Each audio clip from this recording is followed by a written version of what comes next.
Jean-Marie Guelette, bonjour. Bonjour. Alors nous profitons de votre passage à Nancy pour enregistrer cette émission. Vous êtes venu donner un certain nombre de conférences et le sujet qui nous intéresse aujourd'hui, c'est la béatification du Père Lataste qui aura lieu le 3 juin à Besançon. Qui est le Père Lataste ? C'est un religieux dominicain du XIXe siècle dont la vie a été marquée par le fait qu'il a été appelé à prêcher une retraite à des femmes détenues dans une prison qui se situait dans sa ville natale de Cadillac. À l'époque, les exercices religieux étaient obligatoires pour les détenus, puisqu'on considérait, je cite entre beaucoup de guillemets, mais c'est comme ça qu'on disait que la religion était un moyen de moraliser les détenus, donc on rendait la religion obligatoire. Et donc il y avait entre autres des prédications de retraite. Et il est allé à la rencontre de ces femmes. Il y avait 400 femmes condamnées aux travaux forcés. Et il est arrivé là-bas, il dit lui-même « J'y suis allé avec un grand serrement de cœur et la pensée que ça serait peut-être inutile. » Et puis il est arrivé, il leur a dit « Mes chères sœurs, vous vous rendez compte comment je vous ai appelé ?» Il a développé cela et il s'est comporté avec elles comme un frère. Ce qui était inimaginable. Et il y a dans le récit qu'il fait de cette prédication un petit détail que j'aime beaucoup, c'est qu'il dit que quand il a prêché à ces femmes, il les a vues se redresser comme des fleurs après l'orage. Et je trouve ça absolument bouleversant, l'idée que la prédication peut remettre peut aider quelqu'un à se redresser, peut le remettre debout. Souvent, on emploie cette expression-là de manière métaphorique. Et là, il a vu son auditoire, il se redressait, comme des fleurs après l'orage. Et il a eu, pendant cette prédication, cette idée absolument nouvelle dans l'histoire de l'Église, qui était de se dire, mais si parmi ces femmes, il y en a qui, en sortant de prison, veulent se donner à Dieu, veulent entrer dans la vie religieuse, pourquoi est-ce que les portes leur en sont fermées ? On va leur ouvrir la porte de la vie religieuse. Il y avait à l'époque des foyers, ce qu'on appelle aujourd'hui des foyers, qu'on appelait à l'époque des refuges, dans lesquels des femmes sortant de prison pouvaient être accueillies, mais avec la condition expresse qu'elles ne pourraient jamais faire partie des communautés religieuses qui les accueillaient. Alors que là, il a ouvert les portes de la vie dominicaine à ses chères sœurs. Il les a tellement regardées comme des sœurs qu'il leur a permis de devenir ses sœurs dans l'ordre dominicain. Et 3 ans plus tard, en 1866, a commencé à côté de Besançon cette congrégation absolument exceptionnelle que sont les dominicaines de Béthanie, qui donc réunissent au sein de leur communauté des femmes venant d'un itinéraire plus banal et puis des femmes venant de la prison ou de la prostitution dans une discrétion absolue qui fait que vous ne saurez jamais, si vous rencontrez une sœur de Béthanie, quel est son passé, parce que tout cela est en Dieu et n'a plus beaucoup d'importance. Et ça existe toujours ? Ça existe toujours, oui. Et elles ont une magnifique histoire qu'il est difficile de raconter du fait de cette discrétion, mais c'est absolument incroyable, quoi. Enfin, au moment de la mort de la fondatrice en 1908, donc Béthanie avait 40 ans, il y avait eu 300 femmes qui étaient rentrées à Béthanie venant de la prison, et dont sur ces 300, il y en a 200 qui ont persévéré. Et quand vous dites, est-ce que ça continue toujours, il y a une nouvelle fécondité, si on peut dire, de la prédication du Père Lataste aujourd'hui aux États-Unis, dans une prison où des détenus, des hommes cette fois-ci, ont entendu raconter l'histoire du Père Lataste qui disait « Mes chères sœurs » aux détenus, et ils se sont dit « Mais ça, c'est pour nous aussi ». Et ils ont, avec beaucoup de difficultés, mais ils y sont arrivés. Ils ont constitué ce qu'on appelle une fraternité laïque dominicaine, donc la branche laïque de notre ordre. Et donc, l'ordre de Saint-Dominique, aujourd'hui, a une branche constituée de détenus qui célèbrent l'office ensemble et qui prêchent comme ils peuvent à leurs co-détenus. C'est vraiment une histoire extraordinaire.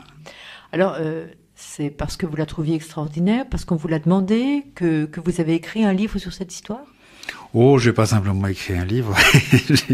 J'ai commencé, j'étais encore étudiant en théologie, j'ai fait mon mémoire de maîtrise sur le Père Lataste qui m'intéressait déjà beaucoup, et à cette occasion, j'ai fait l'édition des sermons du Père Lataste en prison, donc c'était en 92, il y a 20 ans.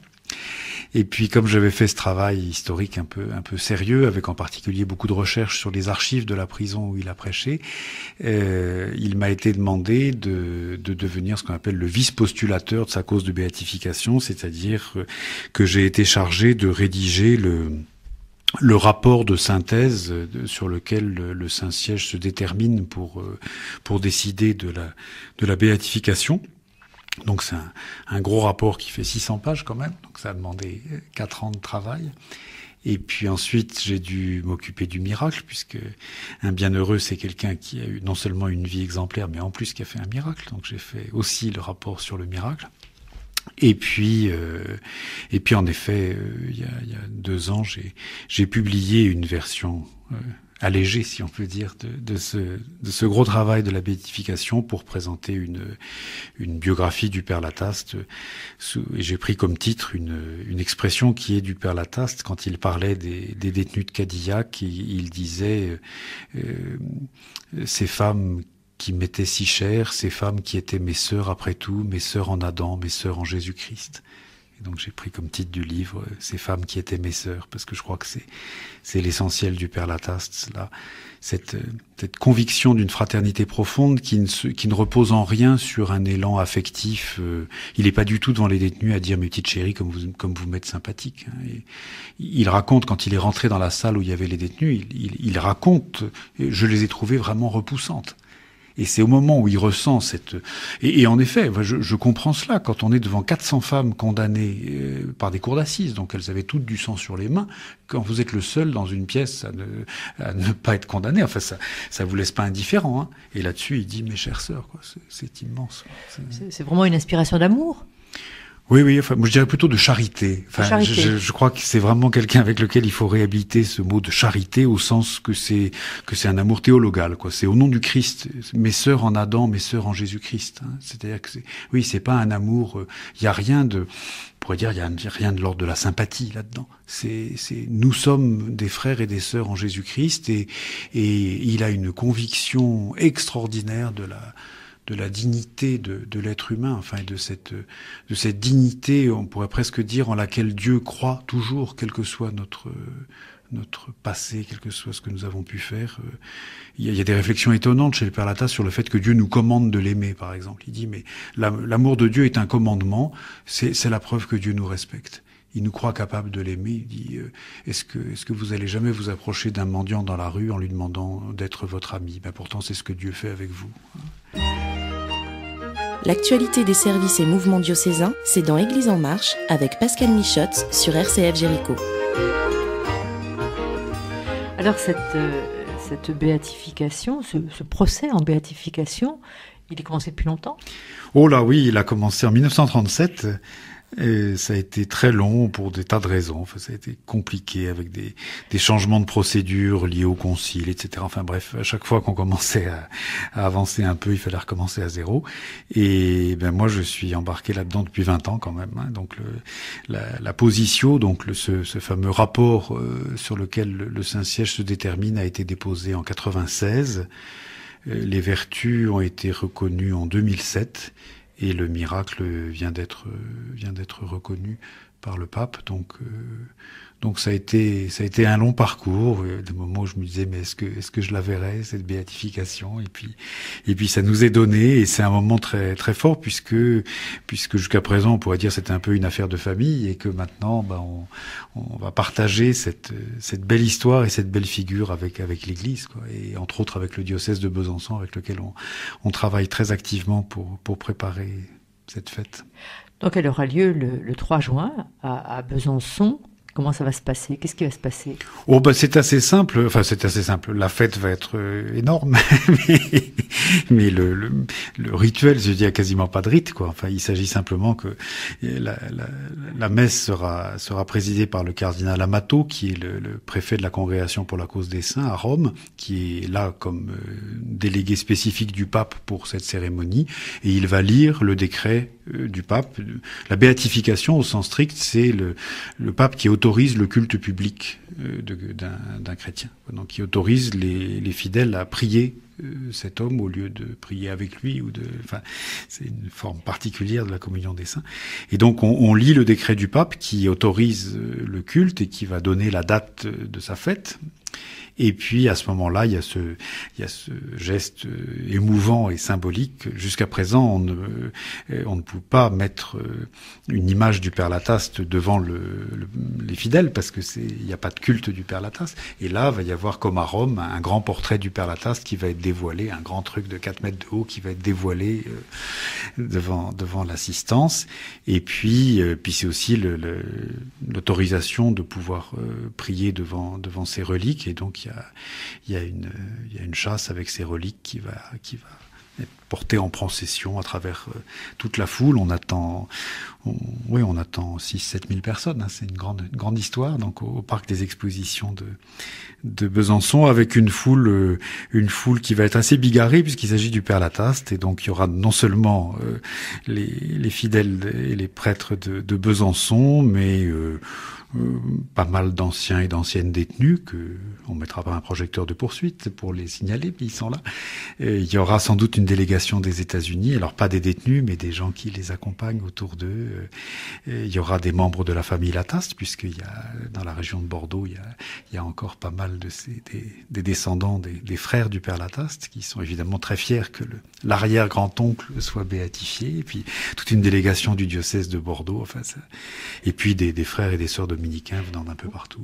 Oui, j'allais dire quand même pour les dominicains aussi, c'est quelque chose d'important. Ah oui, puisque c'était quand même un dominicain. Voilà, puis c'est une grande figure de notre province dominicaine de France. Enfin, c'est un frère du passé auquel je crois on tient beaucoup. Et donc la prédication, le jour de la béatification, la prédication sera faite par le maître de l'ordre. Donc le maître de l'ordre qui se trouve actuellement être un Français, donc ça simplifie les choses. Et de toute façon, pour une béatification comme ça, le maître de l'ordre serait venu. Oui. Alors, en 2 mots, ce miracle, qu'est-ce que c'est? Oh, vous savez, c'était compliqué parce que le Saint-Siège demande, il faut mieux présenter un dossier de guérison, et le Père Lataste, il fait quasiment pas de guérison. On a des histoires absolument extraordinaires de conversions incroyables, de gens qui avaient des parcours apocalyptiques et puis qui ont rencontré le Père Lataste et qui se sont convertis. Donc voilà, le fait qu'il y ait une fraternité laïque dominicaine en prison, si c'est pas un miracle, il paraît que les détenus, d'ailleurs là-bas, nos frères de la prison de Norfolk, qui disent le miracle, c'est nous, quoi. C'est pas compliqué. Oui. Et bien sûr, enfin, c'est tellement extraordinaire. Hein. Vous avez eu quand même, dans l'histoire de Béthanie, il y a eu une sœur qui avait été condamnée à mort. En France, quand la condamnation à mort existait, quand la peine de mort existait, c'était quand même rare qu'on condamne des femmes à la peine de mort. C'était rarissime. Donc, il fallait vraiment que ça soit très grave. Hein. Voilà, elle a fini à Béthanie. Donc, voilà, c'est ça le miracle. C'est extraordinaire. Alors, il fallait une guérison. Alors, on a présenté un dossier d'un monsieur qui, en Belgique, en 1942, était mourant d'un cancer digestif. Et puis, les sœurs de Béthanie ont fait une neuvaine au Père Lataste et le monsieur a guéri en quelques jours. Et pourquoi ce miracle? Ça a été l'intérêt de cette enquête. J'ai fini par comprendre un peu. Enfin, ça paraît bizarre de dire j'ai fini par comprendre pourquoi le Père Lataste avait fait un miracle. Hein. Mais voilà, il y a un lien quand même, c'est que la fille de ce monsieur qui était malade était rentrée à Béthanie à l'époque il y avait un peu 2 portes d'entrée. La porte d'entrée pour les novices venant d'une vie classique, et puis une porte d'entrée pour les femmes venant d'un passé plus perturbé, et puis après elles se réunissaient. Et la fille de ce monsieur était dans le statut des femmes ayant un passé, je ne sais pas lequel, et ça me regarde pas, et elle allait rentrer au noviciat des sœurs, donc le propos du Père Lataste, au moment où son père était mourant. Et donc les sœurs ont fait une neuvaine, et je comprends connaissant un petit peu le Père Lattaste, je comprends qu'il ait fait un effort pour sa fille, parce que ça aurait été un peu dur qu'elle reçoive l'habit dominicain au moment où elle apprenait la mort de son père. Ça faisait beaucoup. Merci à vous, frère Jean-Marie Guelette, de nous avoir mieux fait connaître cette vie courte et terriblement féconde du Père Lattaste. Merci à vous. Et puis rendez-vous, chers auditeurs, le 3 juin à Besançon.